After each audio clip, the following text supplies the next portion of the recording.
So, for example, the first time I criticized the government was when it made a decision that they were going to privatize sugar companies.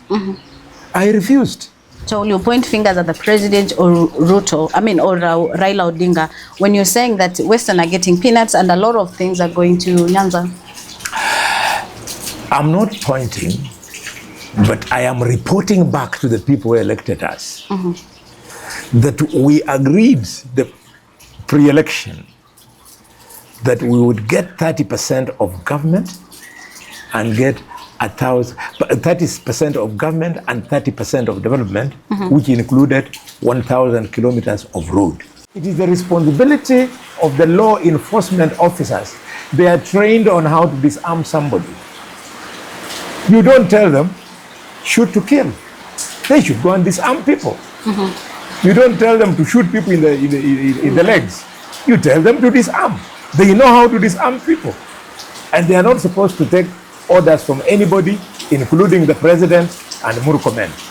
They are only expected to take orders from the Inspector General of Police. And these trained police officers know that orders from above must be obeyed. But according to the police code of conduct, they also know that if your senior gives you an illegal order, you are not under an obligation. Leo tumepata nafasi ya kuweza kuzungumza na seneta wa kaunti ya Kakamega ambaye ni Boni Khalwale. Tunataka kuzungumza mawili matatu kuhusiana na siasa za hapa nchini na vile vile hapa katika kaunti ya Kakamega. Karibu sana bwana seneta. Asante. Thanks for having me. Oh, sure. Karibu kwetu Kakamega. Kakamega ni kuzuri, yes. Obvious. Bullfighter. You pride in being a bullfighter. Yes. Tell us about that. Bullfighting is nice. Bullfighting is beautiful. Bullfighting is cultural. Bullfighting is not mine. I'm just a small player within the bigger ecosystem of our community, which has got a very big voice through the culture of Isukuti and bullfighting. That's why I'm inside. I'm a bullfighter, which means I own fighter bulls, and in every function where my bull is involved, I'm present. Where are we in terms of politics in the country? State of the nation, correct? Politics, I see nothing new. I see nothing new. I can hear the decibels from the critics of government are very high, which is not surprising. I recall even after President Mwai Kibaki won the election in 2002, resoundingly, so far he's the only presidential candidate to have garnered over 62.something% of the votes cast. But despite that huge popularity that he stood on to go into office, such a time, he was also facing the same storm by way of critiques coming from the opposition. The same critique was faced by Uhuru, and therefore I'm not surprised that President Ruto is currently on the chopping board, so to speak. Yeah.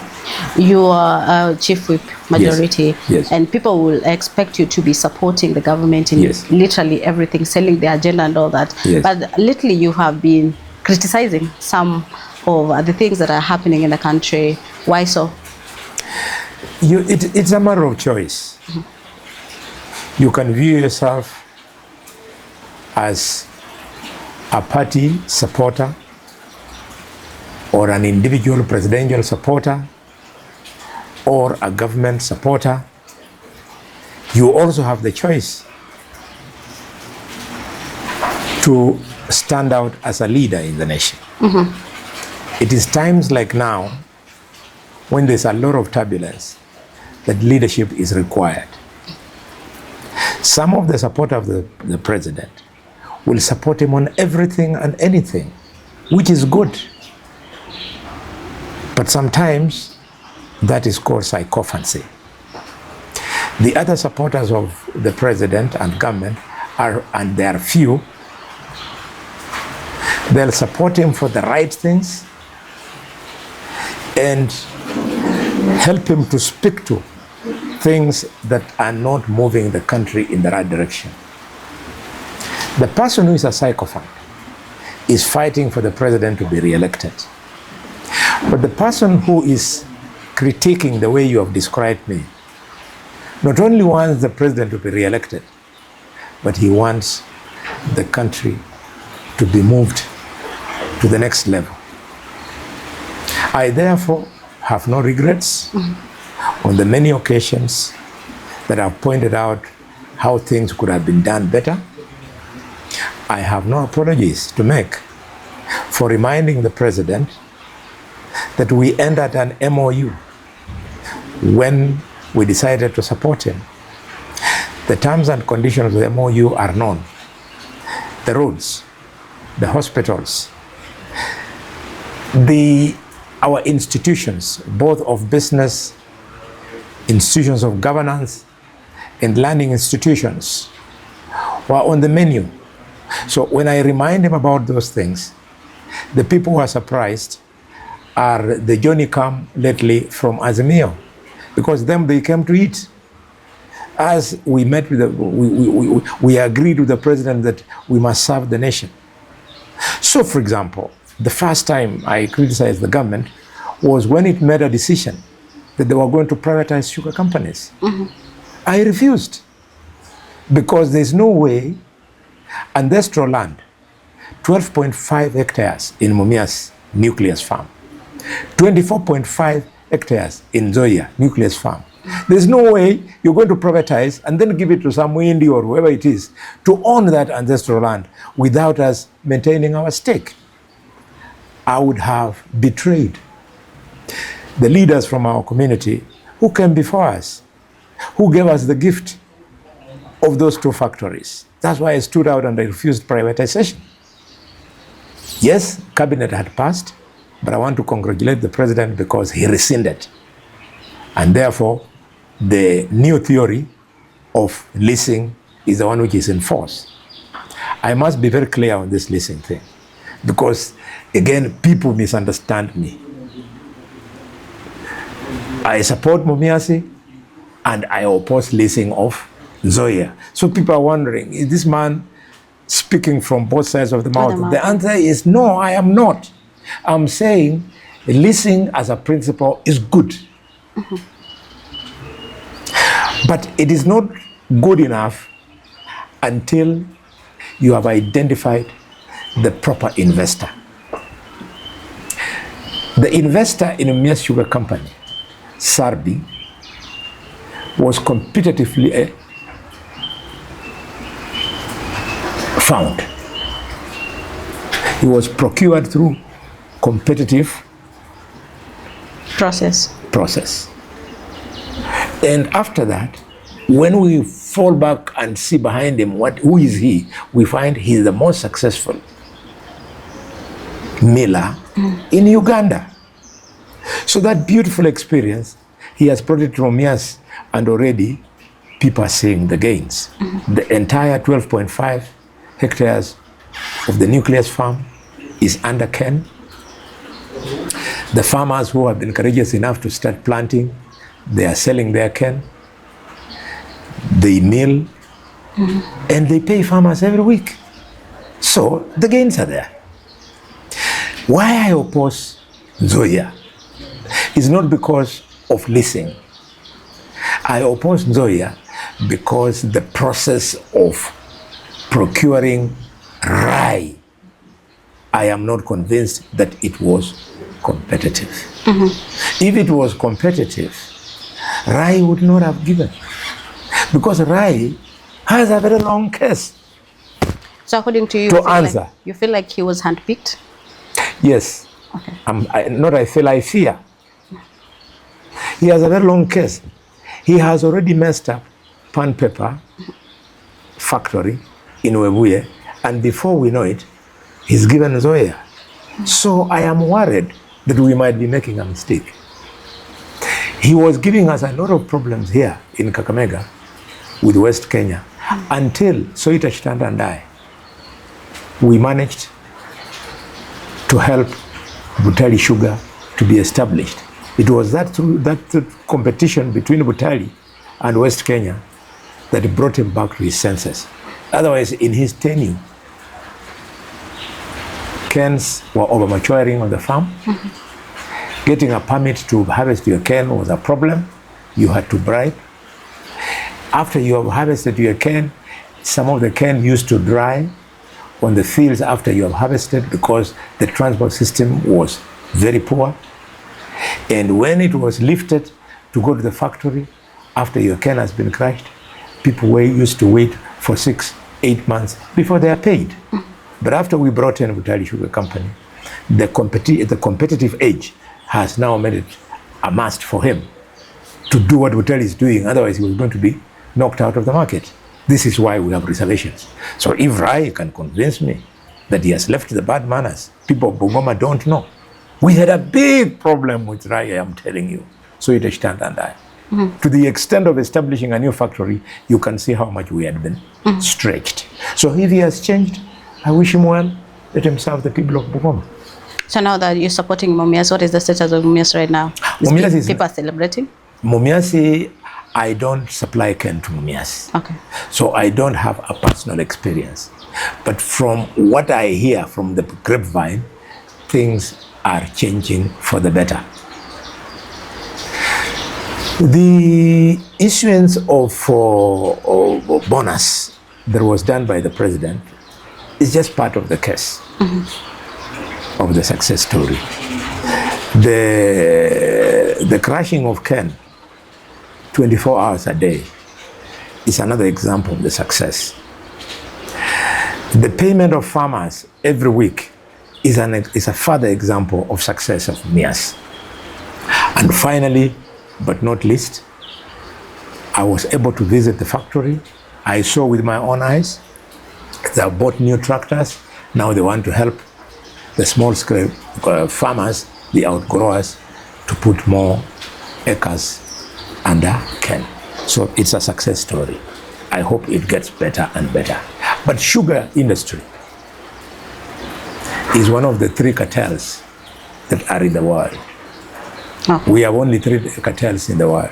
We have the petroleum cartels, we have the drug trafficking cartels, and then sugar. And then you have got sugar. So I'm hoping that the bad manners of those cartels will not creep in again and send us back to the headache that we're trying to run away from. That is the first time I criticized the government. I mean, it was positive. You can see it has added value. Where else have I criticized government? What is your stand on the recent order, shoot to kill by Murkomen and shoot on the leg by the president? The government should hear it loud and clear. According to the Constitution of Kenya, the government is elected to provide security to her people and their property. Government is never elected to kill its people. If a crazy citizen then arms himself, it is not the responsibility of the government to kill that citizen. Murkomen should know that, being a lawyer, the responsibility of the government when you are faced with an armed citizen is to disarm him. And once you have disarmed him, you let him face the full force of the law. Why they are not doing this, I do not understand. How you disarm him, it is the responsibility of the law enforcement officers. They are trained on how to disarm somebody. You don't tell them, shoot to kill. They should go and disarm people. You don't tell them to shoot people in the legs. You tell them to disarm. They know how to disarm people. And they are not supposed to take orders from anybody, including the president and Murkomen. They are only expected to take orders from the Inspector General of Police. And these trained police officers know that orders from above must be obeyed.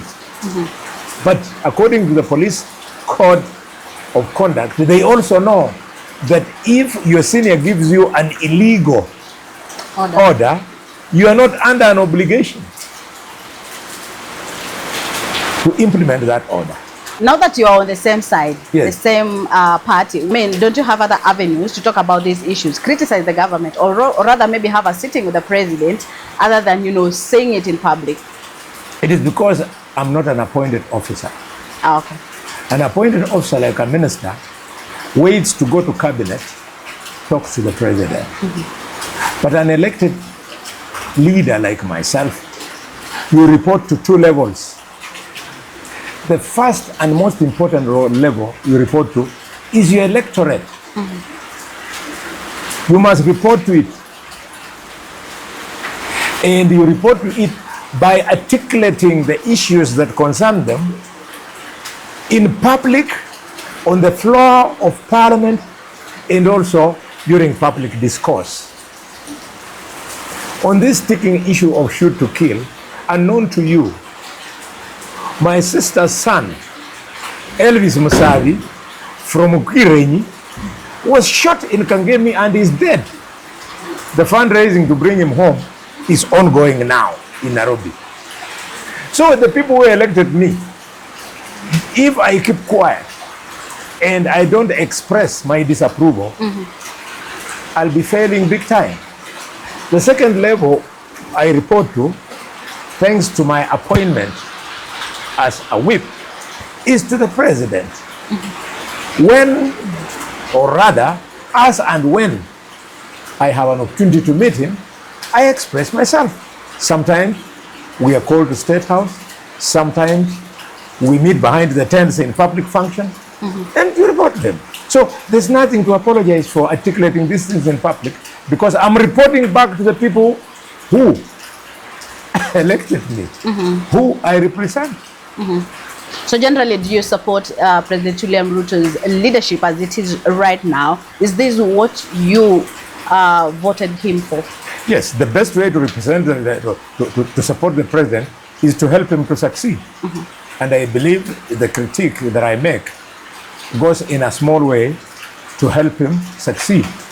But if you start telling him all is well, when you know all is not well, he's never in Kakamega. Me, I'm in Kakamega all the time. So I can be able to tell him, this is how the feel is on the ground. If we do this, then things will get much better. I think I support him better that way than being a sycophant. Mheshimiwa, rumor has it that you have one leg inside the government and one leg outside the government. I really do not understand what that means.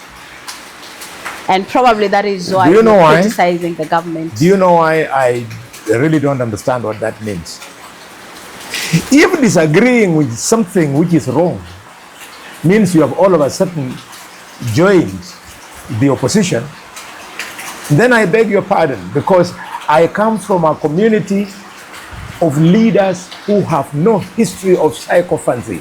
Did you know, members of the public, that when the government of Mzee Jomo Kenyatta killed J.M. Kariuki, and the motion was brought to Parliament, Henry Pius Masinda Muliro, Minister for Public Works, Roads and Public Works, who was a lawyer and our forefather in politics, voted against the government, and he was sacked as a minister. I come from that school.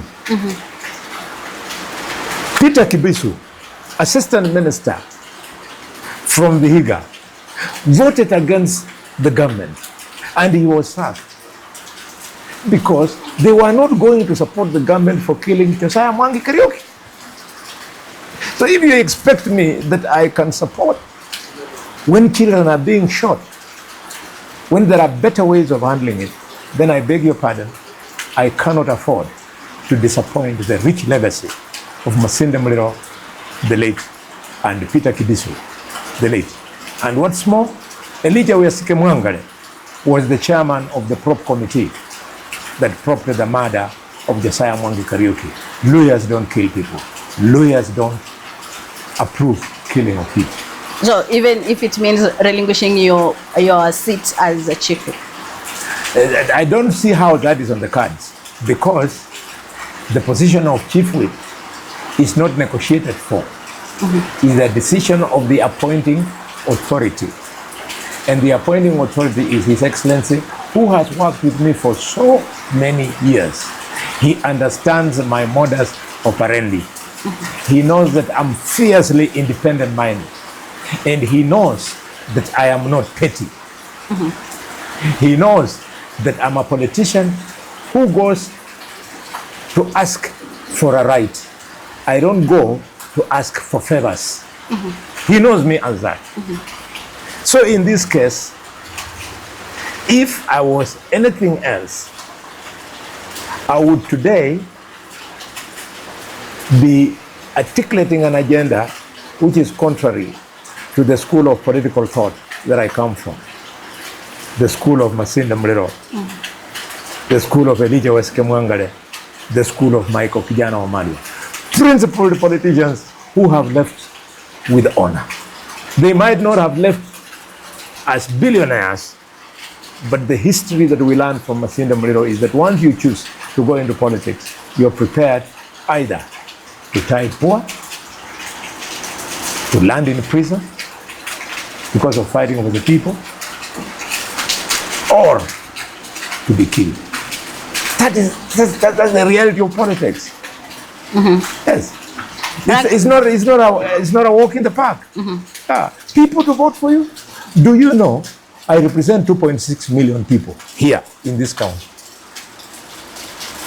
And of the 300,000 people who voted me, there are voters there who voted for me when they had never seen me. They have never shaken my hand. But out of association with the other supporters, they believe I can represent them. How do I let down that kind of confidence? There's this woman, the mother of, shall I say, Elvis Musavi, who was shot. For example, she's one such a woman. So a woman woke up at 6 a.m. in the morning, stayed in the queue up to 1 p.m., voted for you, you won. And when her child dies, you cannot empathize. What kind of leader would you be? You are an animal. You're not supposed to be a leader. You did not influence her. She just had you articulating your agenda. They said, that one. Those are the kind of people I represent myself. Therefore, I'll continue supporting the president wholeheartedly by pushing cases where the government is moving in the right direction.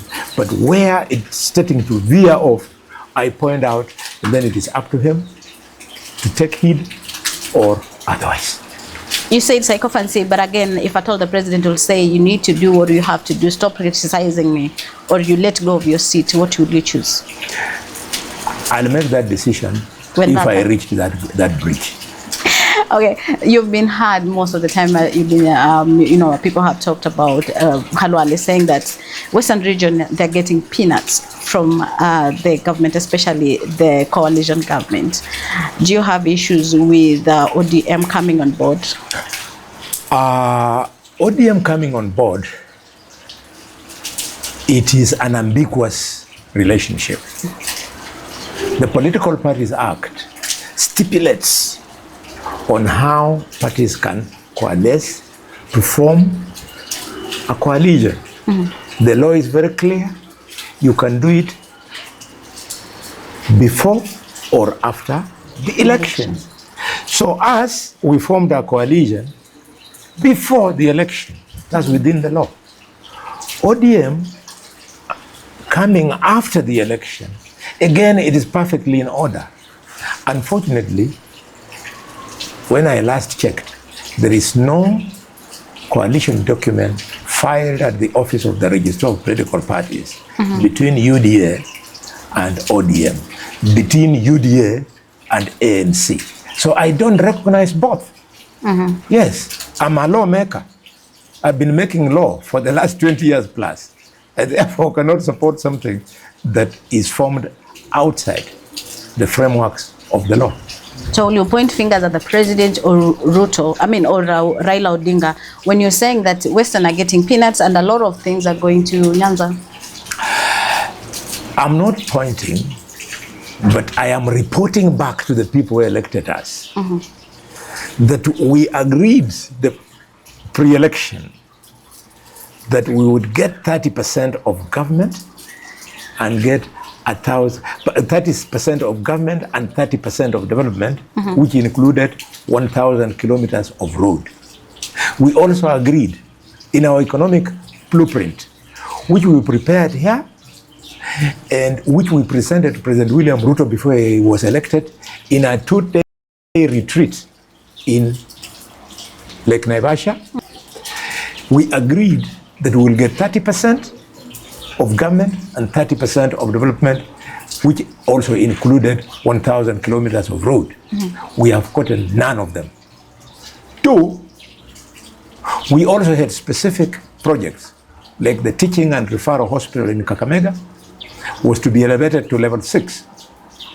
The airport at the Wichina in Kakamega was supposed to be elevated to an international status. The projects have been abandoned. How do you expect me to keep quiet? If I keep quiet, Mudavadi doesn't remind the president about Kakamega. Wetangula does not remind the president about Kakamega. The responsibility is mine that I do so. You can't expect our governor to do it because the governor was not elected on our coalition. He doesn't know what we agreed with the president. So I beg their pardon. They should keep quiet.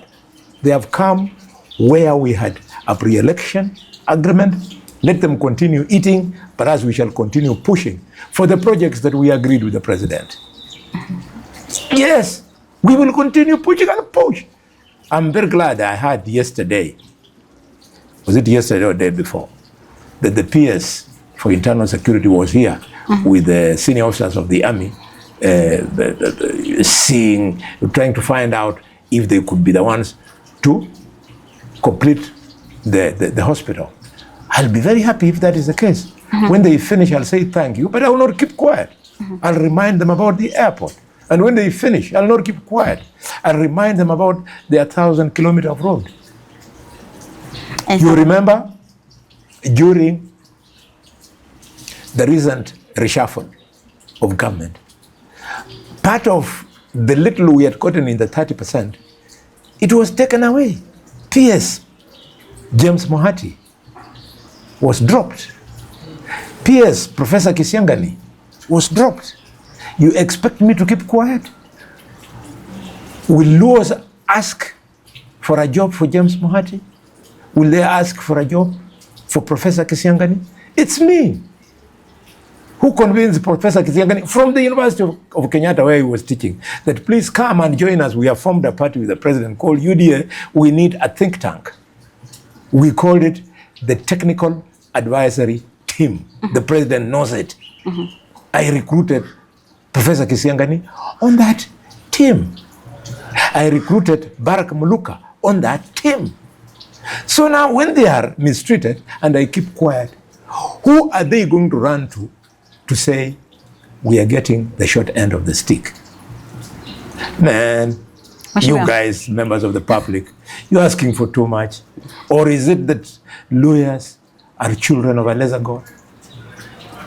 You think it is amusing that level 5 that was supposed to come here in Kakamega, without casting a single vote, without supporting the president in any way, ODM has simply come in and said, we are working with the government, and the Kisumu hospital has been elevated to level 6. You think it's a laughing matter? Let them get level 6 and more, but we get ours. Let them get the things I'm seeing being done in Homa Bay, in Siaya, in Migori, in Kisumu. Let them get, but we also get ours. Some will say instead of playing, being a critic in the government, why can't you play opposition outside the government? Because exactly that is what you're doing by criticizing. Unfortunately, the person who is saying that does not live in Kenya. In Kenya, there is no opposition. The opposition died the day the leader of the opposition went into something called broad-based government with the president. The opposition became the government and the government became the opposition. How do you call Kalonzo, Gachagua and the team? They should have been an opposition. But Kalonzo is not the leader of the opposition. If he was, he still has members of parliament, of Wiper, in the National Assembly and in the Senate. Why has he refused to take leadership positions meant for the opposition. Wiper senators are not the whip of the opposition in the Senate. They are not the minority leaders in the Senate. They have refused to take the position. So the positions are in the hands, the same position of the opposition are in the hands of ODM, and ODM with UDA stroke ANC, they are in government. So the opposition is dead. In fact, the country should be grateful to some of us who are able to risk some of the positions we have because we are crying for the country that the opposition should have done ABCD. And by the way, members of the party, who told you? Who told you that once you are elected as a member of parliament and the parliament receives a motion whose long and short is that it is a bad idea? Who told you that you are obligated by dint of being an opposition senator to support a wrong idea? You are supposed to look at that bill, consider it, debate, and amend it so that you make it a better idea. And that I have consistently done for the last 3 years in the Senate, and I'm not going to stop. Senator, do you think that the Parliament currently, and even the Senate, is now that we are talking about, we have a leader of majority and minority, and they are on the same side of the government, do you think that it is unconstitutional, unlawful? It is unconstitutional because those positions are prescribed in the Constitution. So anybody operating in a manner contrary to the provisions of the Constitution is breaching the Constitution. And it is extremely dangerous. I'm telling you, my advice to my brother, the president, is that let them formalize their relationship in the broad-based, because he runs the risk of being challenged with the charge that he has abused the Constitution. He runs that risk. You have seen governors facing that very charge, not once, but severally in the Senate during impeachments. Gachagua faced the same charge. Yeah. So let them regularize, they legalize it, let the broad-based government go on. We have no problem. The president has a reason why he chose that route, but let it be legalized. Yes. So that people like Kalonzo maybe can be allowed to now properly put positions of leadership meant for the opposition in the hands of their MPs, because Raila is hanging on those positions. Talking of the opposition, the other day, is it yesterday, Gachagua said that they're going to sue the president, to the ICC. They're going to take him to the ICC, yes. And they have evidence in that regard. Yes. What is the opposition on that? As a seasoned politician, you don't comment on that kind of statement. You wait for the charges. So we shall see the charges that they are going to prefer against the president, and then see if they have evidence to back. And if they do, they are doing so because they are seeking for justice. And justice is dispensed by our courts here in Kenya. And where the courts cannot handle, you then have an option to go to the International Criminal Court. Again, thanks to my long years in practice of lawmaking, I know that the ICC is not going to run to take up those charges. I mean, those cases. They'll say, is this matter able to be handled in Kenya? If it is not, and convince us it is not, then we shall take up the matter. For example, if the intention is to get the president out of the way, Gachagua should stop being foolish. The process of removing the president of Kenya is provided for in the Constitution. He can approach any of his members, if indeed he has numbers in the National Assembly. They convince the others, they impeach the president. Then they bring the Senate. Senators, we shall sit and listen, either uphold or dismiss the impeachment charges. In the same manner we did with Gachagua, in the same manner that we did with Kawira. in the same manner that we did last week And with then Guyo. There is no lacuna. So I'm afraid they will go get headlines, but ICC will tell them, go back to Kenya, because we believe this can be sorted out in Kenya. Locally. I know members of the public will ask, how about ICC? I mean, how about the post-election violence? How did you end up there? It is because at that time, whereas we had the same system of handling crime and dispensing justice, the obtaining circumstances in 2007, 2008 was such that you would not have taken all the youth who needed to be tried and bring them to Nairobi. There would have been even more chaos. You would not have charged Uhuru Kenyatta and William Ruto the way ICC did, and do it in Nairobi and hope that members of the public will be locked out of the High Court. They would all have come, would be locked out of the Supreme Court, wherever it is. So that is why that option was taken. Yeah. Over 100 youth in the country died during the Gen Z protest. And of course, probably this is not the last one. Maybe we may see more protests in the near future. What is your take on the Gen Z protests? And do you think they're being, realistic with their demands? And that is a very sensitive issue and very weighty, because those people are victims not of theft, not of robbery.